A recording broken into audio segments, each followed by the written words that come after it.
neuf chez Urban Comics. Et oui, Urban Comics a sorti plein de nouveautés, vous le savez peut-être. Et il y a des choses absolument énormissimes, notamment le Batman Last Night on Earth, qui est un petit peu le héros du week-end, hein, le succès du week-end, avec House of X aussi, peut-être que vous avez entendu parler de House of X. Énorme succès pour Batman Last Night on Earth de Snyder et Capullo.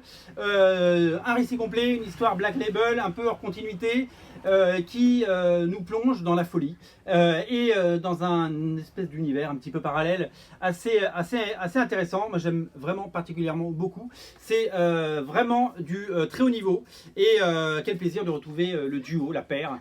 Snyder Capullo sur Batman, c'est toujours un plaisir.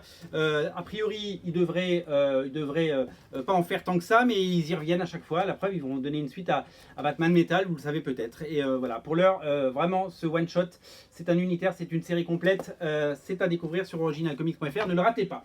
L'autre grosse sortie, on en a parlé tout le week-end, c'est le 12e tome de Batman Rebirth. Le 12e tome de Batman Rebirth, bien entendu. Magnifique 12e tome qui conclut brillamment la saga de Tom King. Ça s'appelle La Cité de Bane et ça va conclure, en gros, ça va fermer les 85 épisodes de Batman par Tom King. Et il a fait appel à ses meilleurs dessinateurs, Tony Daniel, Clayman, Michael Janin, John Romita Jr. C'est beau, c'est incroyable, c'est vraiment à lire. Et puis c'est un gros pavé, hein. Il y a de la page, vous allez vous régaler.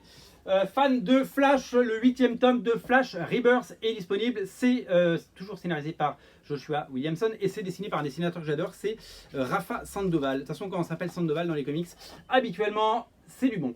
Voilà, donc non, c'est très bien dessiné, c'est très propre. Et voilà, enfin, des séries de Flash de qualité, il y en a quand même depuis un sacré bout de temps. Et ça fait plaisir. 3e tome des New Teen Titans de Marv Wolfman et George Perez.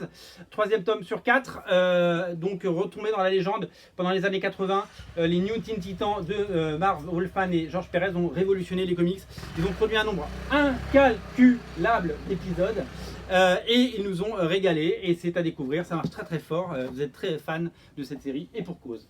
À ne pas rater non plus l'intégrale en 2 volumes, Before Watchmen. Vous savez, c'était d'abord sorti en kiosque, après c'était sorti en volume. Et là, ils nous ont fait 2 intégrales, bien entendu, avec des auteurs incroyables, comme Darwin Cook, comme Lee Bermejo, comme Andy Kubert. Et donc, vous avez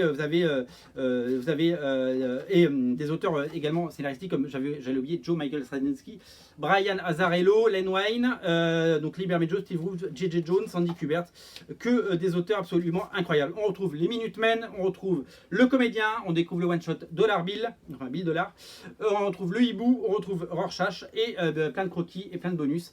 Voilà, redécouvrez Before Watchmen dans une intégrale qui vous fera économiser de l'argent. Et au rayon Kids, ne ratez pas Superman Aventure volume 5 et la Ligue des Justiciers Nouvelle Génération volume 3. C'est le petit volume à 10 balles, vous savez, ça cartonne et c'est plus qu'un plaisir, c'est vraiment un régal. C'est disponible sur le site et en boutique ici au 49 rue La Cépette. Voilà pour les nouveautés urbaines.